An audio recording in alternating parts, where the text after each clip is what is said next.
Welcome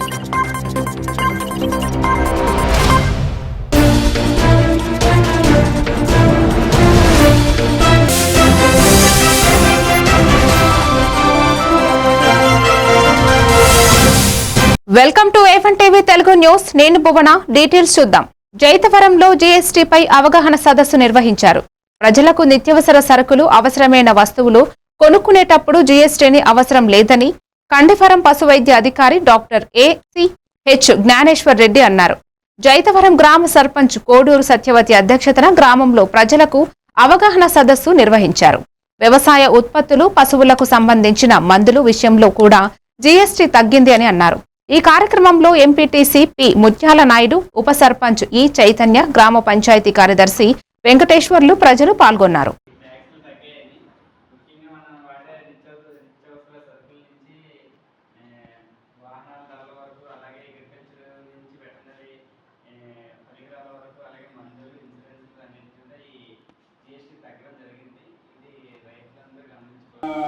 ఒక నెలసరి నెలలో మనం కొనేదాని మీద ఒక 180 రూపాయల వరకు డబ్బులు పడేవన్నమాట. నేను చెప్పేది ఏంటంటే పన్ను మీరు డబ్బులు 2000 ఖర్చు పెడుతున్నారు, 3000 ఖర్చు పెడుతుందంటే కాదు. పన్ను ఒకటే మీరు అందులో 180 రూపాయలు ఖర్చు పెడతారు. ఇప్పుడు ఏంటంటే 75 రూపాయలు ఖర్చు అవుతుంది. అలాగే మనం పశువులకి నేను వెటనరీ డాక్టర్ కాబట్టి, పశువుల డాక్టర్ కాబట్టి, మనం విశాఖ డైరీలోని లేదా గవర్నమెంట్ ఇన్సూరెన్స్ కానీ లేదంటే ప్రైవేట్గా ఇన్సూరెన్స్ కానీ చేయించుకుంటే దానికి 18% ట్యాక్స్ ఉంటుంది అన్నమాట. 18% అంటే మీరు 1,00,000 రూపాయలు చేయించుకున్నారు అనుకోండి, 1,800 రూపాయలు ట్యాక్సే కడతారు.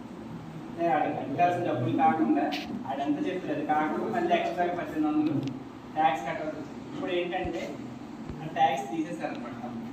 బాపట్ల జిల్లా భాషా ప్రాతిపదికను ఏర్పడిన దేశంలోని తొలి రాష్ట్రం ఆంధ్ర రాష్ట్రమని, భాష ప్రయుక్త రాష్ట్రవాదనకు బాపట్లలోనే బీజం పడిందని ఫోరం ఫర్ బెటర్ కార్యదర్శి డాక్టర్ పిసి సాయిబాబు అన్నారు.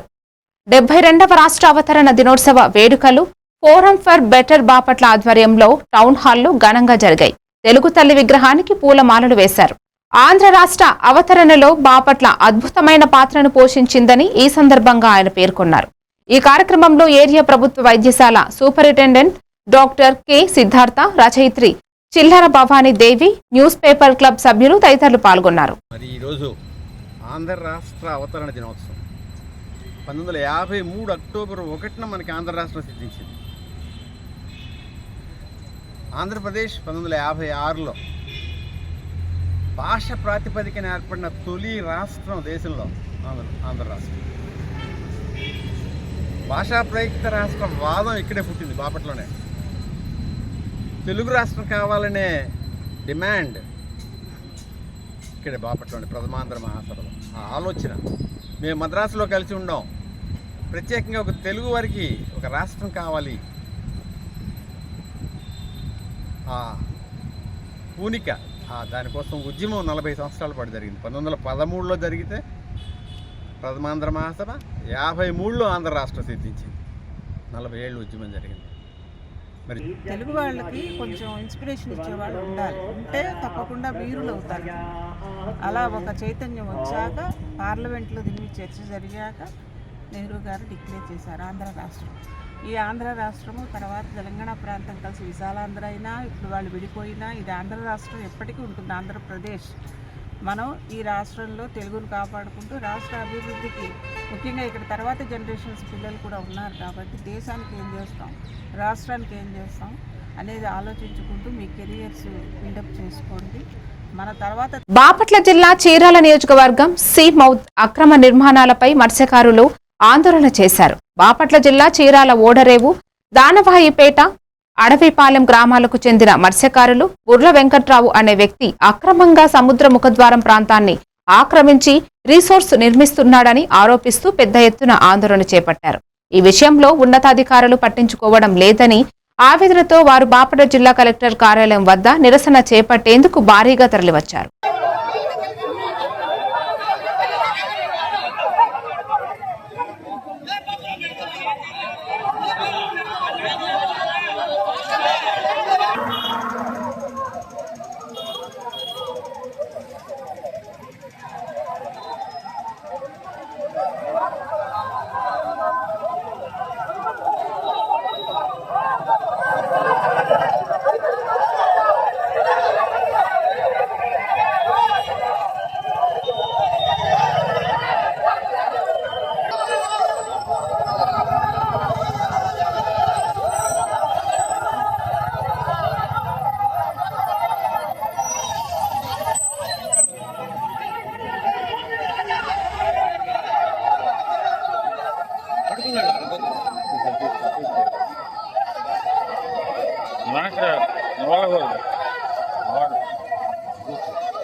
బాపట్ల జిల్లా కృష్ణానది వరదల కారణంగా నీట మునిగిన పంట పొలాల నష్టాల అంచనాలు తయారు చేయుటలో రైతులకు మేలు కలిగే విధంగా ఉండాలని రాష్ట్ర రెవెన్యూ శాఖ మంత్రి అడగాని సత్యప్రసాద్ అధికారులను ఆదేశించారు. కృష్ణానది వరదలపై లైన్ డిపార్ట్మెంట్ అధికారులతో రెవెన్యూ రిజిస్ట్రేషన్ శాఖ మంత్రి, జిల్లా collector doctor V Vinod Kumar, Vemuru MLA నక్క ఆనందబాబు సమీక్ష నిర్వహించారు.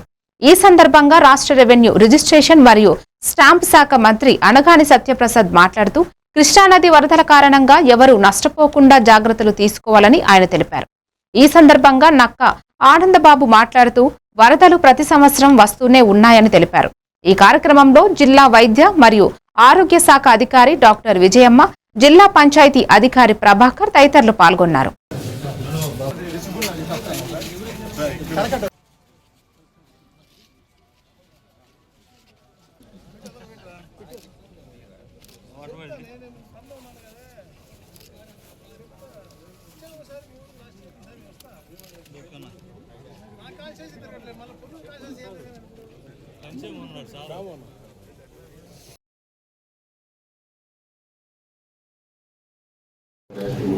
అందరికి 5 రోజులు చెప్పాను, 6 రోజులు చెప్పిన మాకు ఈ నెల యాక్చువల్గా అక్టోబర్ది మనకి ఇవ్వాల్సిన చెప్పి మా సెప్టెంబర్ నుండి ముందుగా ఇచ్చేసాం అలా చేసాం.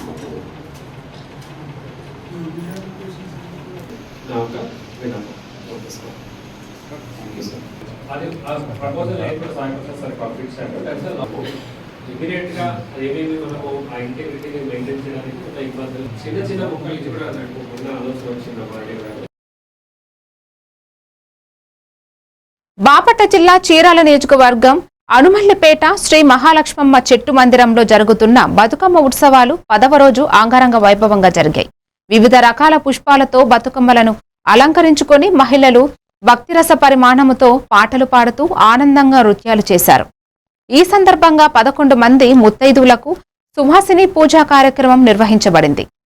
ఈ కార్యక్రమంలో మహిళా విభాగం అధ్యక్షురాలు రాజ్యలక్ష్మి, అనంతలక్ష్మి, కోటేశ్వరమ్మ, మంజుల, కృష్ణకుమారి తదితరులు పాల్గొన్నారు.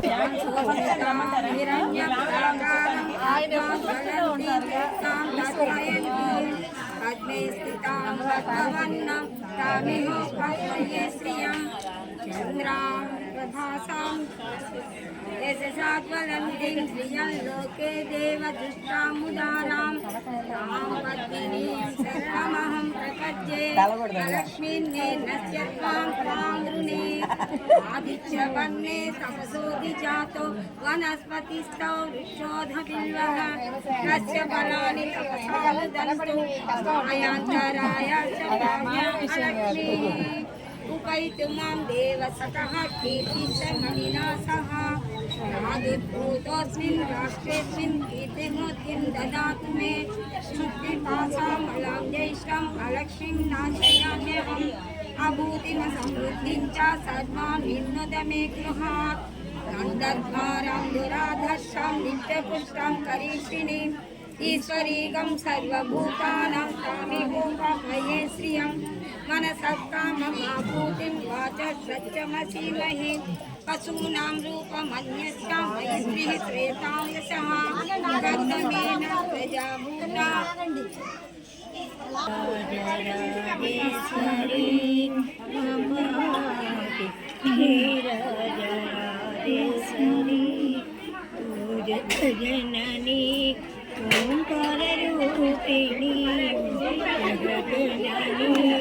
కర్నూలు జిల్లా ఎమ్మిగనూరులో కూటమి ప్రభుత్వ అభివృద్ధి మరియు సంక్షేమ పథకాలను ఆకర్షితులై ఎమ్మిగనూరు నియోజకవర్గంలో వివిధ పార్టీలకు చెందిన నాయకులు పెద్ద సంఖ్యలో టీడీపీలో చేరారు. Emmiganur mini lorry owners association Yusuf, 27వ వార్డుకు చెందిన బాబు, పెద్దమరి వీడుకు చెందిన దస్తగిరి మరియు 8వ వార్డుకు చెందిన రవితేజ ఆధ్వర్యంలో వివిధ పార్టీల నుంచి నాయకులు కార్యకర్తలు ఈ పార్టీలో చేరారు. ఈ సందర్భంగా వారికి MLA doctor BV Jayanageshwar Reddy కండువాలు కప్పి సాధారణంగా ఆహ్వానించారు.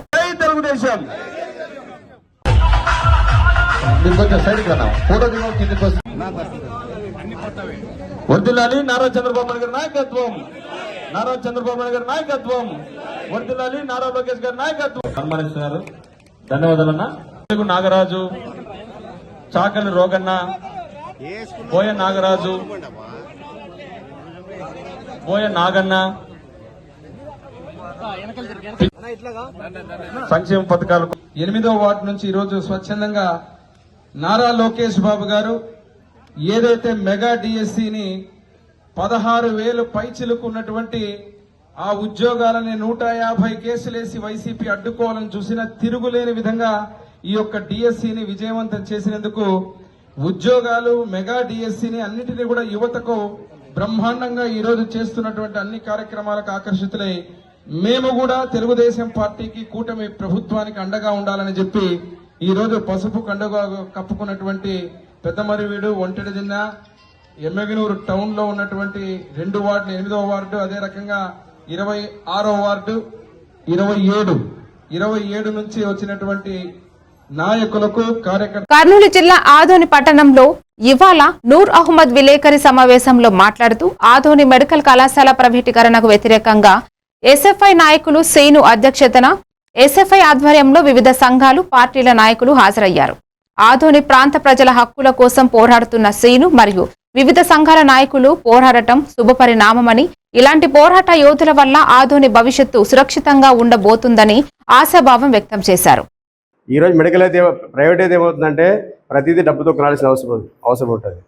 కాబట్టి చంద్రబాబు గారు మరొకసారి ఆలోచించాలి. ఎందుకంటే ఈ కూటమి ప్రభుత్వానికి వీళ్ళు ఎంత డెవలప్ చేసినా కూడా ఒక పడవకి ఒక రంధ్రం ఎలా దెబ్బతీస్తుందో ఈ మెడికల్ కాలేజ్ ప్రైవేటైజేషన్ అలా దెబ్బతీస్తుంది చంద్రబాబు గారి ప్రభుత్వానికి. అలా నమ్ముతున్నాము. రెండో విషయం ఏమంటే ప్రజాసంబద్ధంగా ఫైట్ చేస్తున్న వారిపై మరి దారుణంగా ఆ రోజు పోలీసులు వ్యవహరించడం చాలా దుర్మార్గం అంటే దీన్ని ఖండిస్తున్నాము. వారికి చట్టపరంగా మరి ముందుకు వస్తామని ఎస్డీపీ వకీలు చెప్పడం చాలా సంతోషం. అదేవిధంగా మా తరఫున కూడా ఎంహెచ్పిఎస్ తరఫున కావచ్చు, ఆదోని జిల్లా సమితి వివిధ సంఘాల తరఫున వాళ్ళకి మద్దతు తెలుపుతున్నాము. బ్రదర్, మీకు సిపిఎం అనే గొప్ప ఆర్గనైజేషన్ ఉంది, కానీ మేము కూడా ఉన్నాము, మీకు భరోసా ఇస్తున్నాము. ఇక చివరి విషయం వచ్చేసి మరి ఆదోని మనము ఒక డాక్టర్ని ఎమ్మెల్యేగా ఎన్నుకున్నాం. ఈ డాక్టర్ అయినా కనీసం అసెంబ్లీలో మన మెడికల్ కాలేజీని కాపాడతారంటే ఈ డాక్టర్ కూడా మన ఆదోని ఒక పేషెంట్గా మార్చేశాడు. ఈయన పోయి ఆడపోయి అసెంబ్లీలో నన్ను చూడని అందం చూడని బిల్డప్ ఇచ్చి సరిపోయింది తప్ప ఆడపోయి కనీసం మేము వెనకబడిన ప్రాంతము, మాకు జిల్లా లేట్ ఇస్తున్నా కనీసం మెడికల్ కాలేజ్ ఇవ్వాలని ఒక చెప్పే ధైర్యం కూడా ఈ యొక్క ఎమ్మెల్యేకి లేకపోవడం చాలా సిగ్గుచాడు. ఎందుకంటే అసెంబ్లీకి ఎందుకు పంపించాం ఎమ్మెల్యేని? మా కోసం మాట్లాడమని.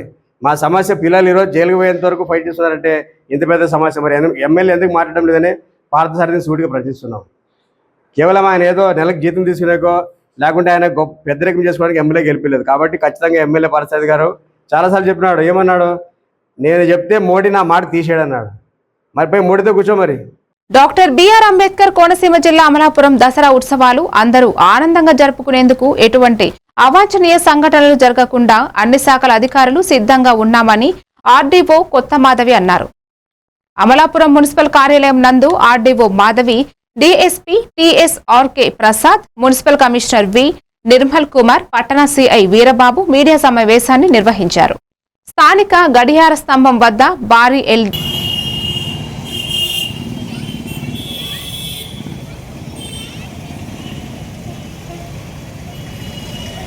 అండ్ రేపు మధ్యాహ్నం నుంచి నెక్స్ట్ డే మార్నింగ్ వరకు కమాండ్ కంట్రోల్ రూమ్ కూడా వర్క్ అవుతుంది. సో ఆ కమాండ్ కంట్రోల్ రూమ్ కూడా ఇష్యూస్, మీరు పంపించిన వాట్సాప్ గ్రూప్లో ఇష్యూస్ అన్నీ కూడా అక్కడికి పంపించి కన్సర్న్ లైన్ డిపార్ట్మెంట్స్తో క్లియర్ చేస్తాం. సో మన అమలాపురం పట్టణ ప్రజలకి అండ్ ఉత్సవ కమిటీ హెడ్స్కి కూడా ఇదే నా విజ్ఞప్తి అండి. ఇది ఎప్పటి నుంచో 100 ఏళ్ల హిస్టరీ ఉన్న ఉత్సవం. సో దీన్ని అందరం కూడా సక్సెస్ఫుల్గా కండక్ట్ చేద్దాం. ఎటువంటి ఇబ్బందులు లేకుండా అన్ని డిపార్ట్మెంట్స్ నుంచి కూడా మీకు సపోర్ట్ ఉంటుంది.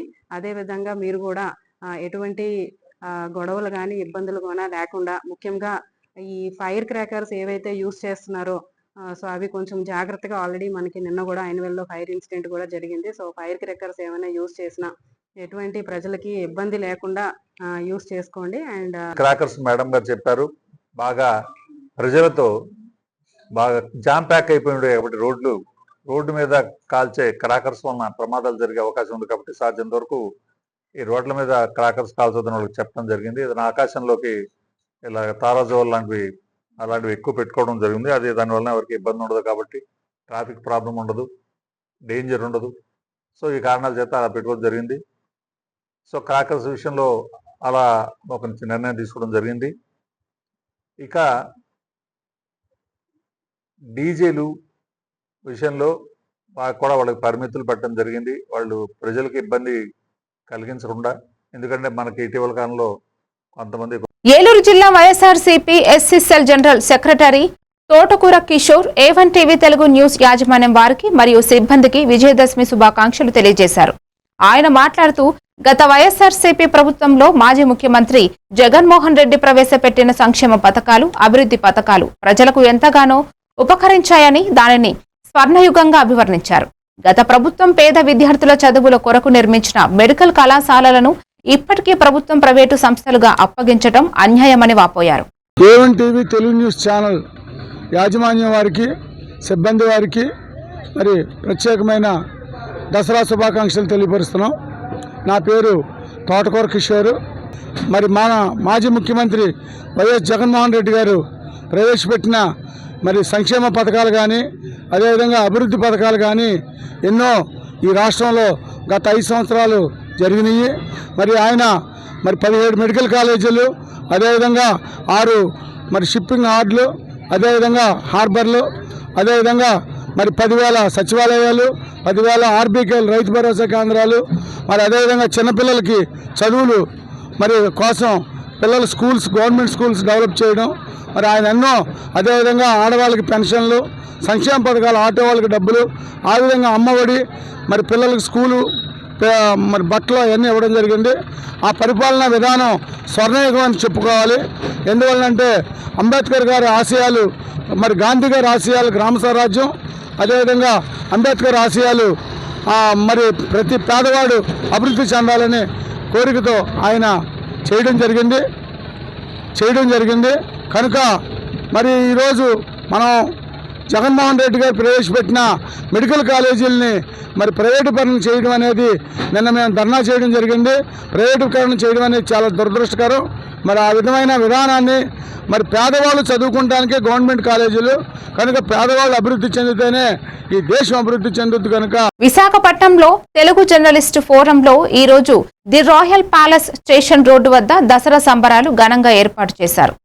Founder and president P. Eshwar Chowdary ఆధ్వర్యంలో తెలుగు జర్నలిస్టులకు దసరా కానుకలు ఇవ్వడం జరిగింది. అలాగే సాంస్కృతిక కార్యక్రమాలతో, ప్రత్యేక అతిథులతో చిరు కానుకల బహుకరణ జరిగింది. ఈ ఒక కార్యక్రమానికి అందరూ కలిసి విజయవంతం చేశారు.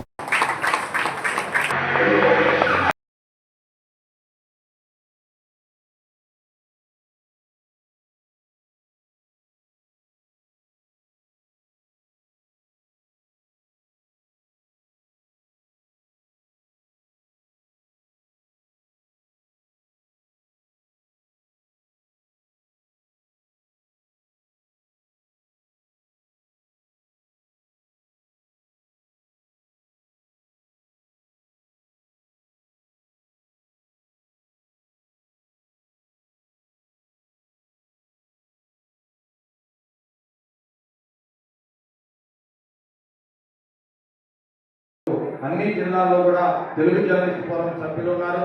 ఒక విశాఖ జిల్లాలోనే 700 మంది ప్లస్ జర్నలిస్టు మన సంఘంలోకి వచ్చారు. దీన్ని చాలా గర్వంగా మీ అందరూ కూడా తెలియజేస్తున్నాను. ఖచ్చితంగా రాబోయే రోజుల్లో తెలుగు జర్నలిస్ట్ ఫోరం ఒక శక్తిగా మారి జర్నలిస్టులకు అండగా నిలుస్తుందని సభ్యులకి ఈరోజు దసరా ఉత్సవాల సందర్భంగా మీ అందరూ కూడా మాటిస్తున్నాను. అలాగే చాలా టైం అయింది కాబట్టి చాలా మంది ఇబ్బంది పడుతున్నారు. దాన్ని దృష్టిలో ఉంచుకొని వేదిక మీద ఉన్నటువంటి గెస్టులందరితో త్వరగా మాట్లాడించాలని వాళ్ళందరూ కూడా కొంచెం క్షమాపణ అడుగుతున్నాను. ఎందుకంటే సమయం చాలా తక్కువగా ఉంది కాబట్టి, కాస్త కల్చరల్ ఈవెంట్స్ ద్వారా టైం ఎక్కువ గడిచింది కాబట్టి త్వరగా ఈ కార్యక్రమాన్ని కూడా చేయాలనే ఉద్దేశంతో ఈ కార్యక్రమాన్ని త్వరగా పూర్తి చేయాలని కూడా అందరికీ తెలియజేస్తున్నాను. ముందుగా తెలుగు జర్నలిస్ట్ ఫోరం సంబంధించినటువంటి కాకినాడ జిల్లా ముమ్మిడివరం నియోజకవర్గంలో తాళరేవు మండలం డాక్టర్ బిఆర్ అంబేద్కర్ భవన్ వద్ద కోనసీమ ముద్దుబిడ్డ మాజీ లోక్సభ స్పీకర్ జీఎంసీ బాలయోగి 74వ జయంతి సందర్భంగా తెలుగుదేశం, జనసేన, బీజేపీ కూటమి నాయకులు ఆయన శిలా విగ్రహానికి పూలమాలలు వేసి ఘనంగా నివాళులు అర్పించారు. ఆయన చేసిన సేవలను, యానం ఎదుర్లంక బ్రిడ్జి నిర్మాణంలో ఆయన చేసిన కృషి ఎన్నడూ కోనసీమ పరిసర ప్రాంత ప్రజలు మరిచిపోరు అన్నారు. ఈ కార్యక్రమంలో మండల తెలుగుదేశం నాయకులు తూలిపూడి వెంకటరమణ, టేకుమూడి లక్ష్మణరావు పాల్గొన్నారు.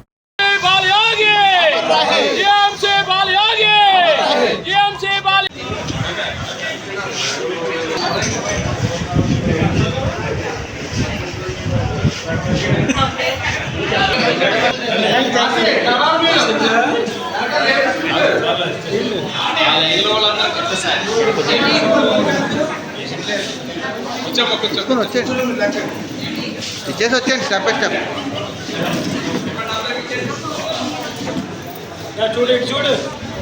Okay, next.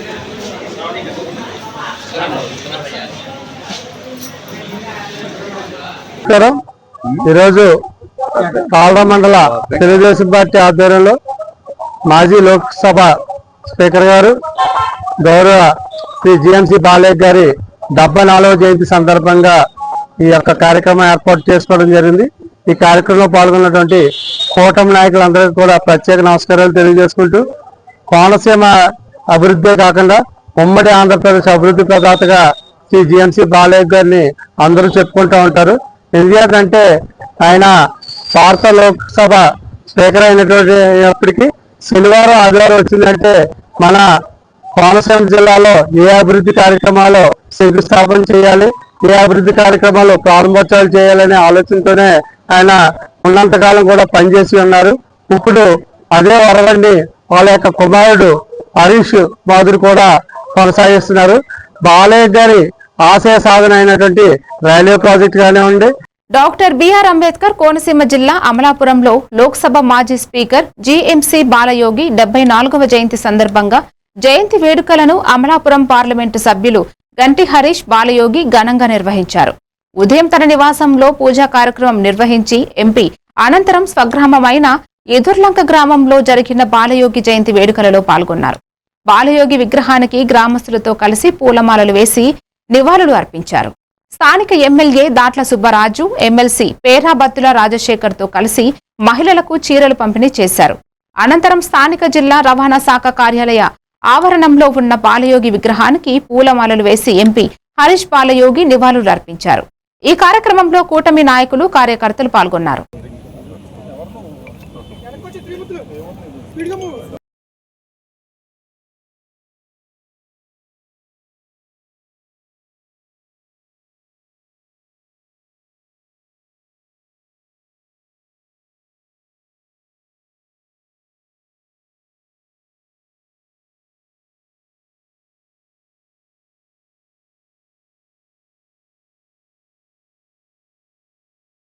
ఉన్నానండి.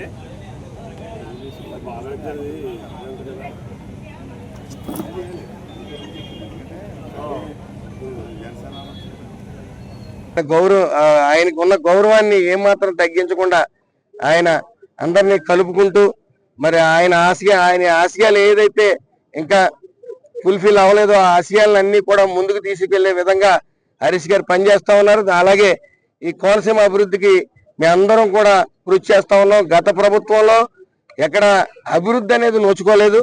ఆ అభివృద్ధిని గాడిలో పెట్టడం, మరి ఎక్కడైనా సరే గుంతల రహిత రోడ్డు కానీ, సూపర్ 6 అమలులో కానీ అన్నీ కూడా అక్కడ కేంద్ర ప్రభుత్వం జిఎస్టి సూపర్ సేవింగ్స్ అనే విధంగా ఇటు 2 స్లాబ్లకు తీసుకుని వచ్చి, ఇటు 5%, 18% తీసుకుని వచ్చి పేద మధ్యతరగతి కుటుంబాలని ఎలా ఆదుకున్నాయో అలాగే సూపర్ 6 కూడా వచ్చి ఈ పేద మధ్యతరగతి కుటుంబాలను ఆదుకుంటూ మరి ముందుకు వెళ్తా ఉన్నాం. ఏదైతే జిఎంసి బాలయోగి గారు కాకినాడ జిల్లా ముమ్మిడివరం నియోజకవర్గం తాళరేవు మండలం పి మల్లవరం పంచాయతీ పత్తిగొంది గ్రామంలో నీటి సంఘ డైరెక్టర్ డిసి భాస్కర్ రాజు నిర్లక్ష్యం కారణంగా సుమారు 1500 ఎకరాల వరి పంట పొలంలో ఉప్పు నీరు ప్రవేశించి ఎటూ పోకుండా నిలకడగా ఉండడాన్ని చూసి రైతులు వరి పంట పొట్ట దశలో ఉండడంతో పంట కుళ్లిపోయిందని రైతులు ఆవేదన వ్యక్తం చేస్తున్నారు. దేశానికి వెన్నెముక రైతేనని ఒక పక్క ముఖ్యమంత్రి చంద్రబాబు నాయుడు, ఉప ముఖ్యమంత్రి కొణిదెల పవన్ కళ్యాణ్ తెలియజేస్తున్నారు.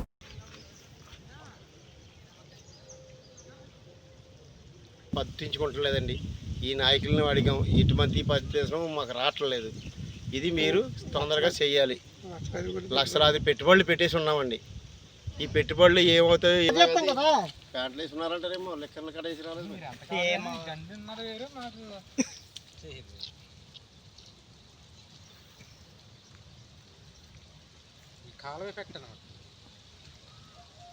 వ్యక్తం చేసాం, కానీ ఇప్పుడు స్ట్రాంగ్ గా చెప్పడం జరిగింది. బాబీ గారికి చెప్పాం. బాబీ గారు అయితే నేను ఆ విషయాన్ని అయితే పైకి తీసుకెళ్లారు. అది మాట్లాడుతున్నారు. రేపు వెళ్ళినా ఆ పైపులు ఉన్నాయి, బ్లాక్ అయిపోయిన పైపులు తీయించి అది జేసీబీలతో కుదరదన్నారు. అది వేరే మిషన్ ఏదో వస్తుంది అన్నారు. ఆ మిషన్ వచ్చిన తర్వాత ఆ పైపుల్ని బయటికి తీయించి మంచి సిమెంట్ పైపులు ఏదో వేస్తున్నారు. ఆ యొక్క పని మాకు మొదలు పెడితే రైతులకు కొంచెం బాగుంటుంది అనేసి, మేలు అవుతుంది అనేసి చెప్తున్నాం. అదే అది కానీ ఆ డ్రైన్ కానీ వెళ్ళకపోతే మాత్రం రైతులు మాత్రం చాలా ఆవేదనకు గురవుతారు. ఎందుకంటే చాలా ఇబ్బంది పడుతున్నారు. ఎందుకంటే ఇంచుమించులో ఒక 1500 ఎకరం. ఎందుకంటే ఆ 11 నుంచి ఆ పైకి మూల కంపులోను ఇలాగా గ్రాంట్ ఇవతలకున్న ఈ ఆయకట్టంలో కూడా ఈ మందార కాలం నుంచి వెళ్ళాలండి. ఆ మందార కాలం బ్లాక్ అవడం వల్ల మాకు చాలా ఇబ్బందులు గురవుతున్నాం అండి. ఈ విషయాన్ని ప్రభుత్వం విజయనగరం జిల్లా దత్తి రాజేరు మండలం దత్తి గ్రామంలో సీఎం చంద్రబాబు ప్రజావేదికపై మాట్లాడారు. గజపతి నగరంలో నియోజకవర్గంలో 39,641 మందికి 17 కోట్ల పెన్షన్ రూపంలో పంపిణీ చేస్తున్నట్లు తెలిపారు. అదేవిధంగా దత్తి గ్రామంలో 706 మందికి 29 లక్షలు ప్రతి నెల పంపిణీ చేస్తున్నట్లు పేర్కొన్నారు. వ్యవసాయం కన్నా పెన్షన్ల రూపంలో వచ్చిన ఆదాయమే ఎక్కువ అని అన్నారు. తీసుకోండి.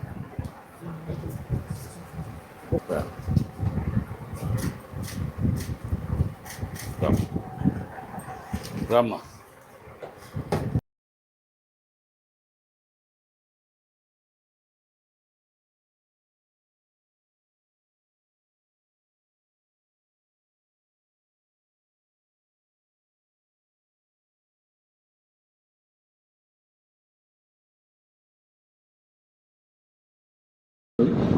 మీకు చేస్తారు.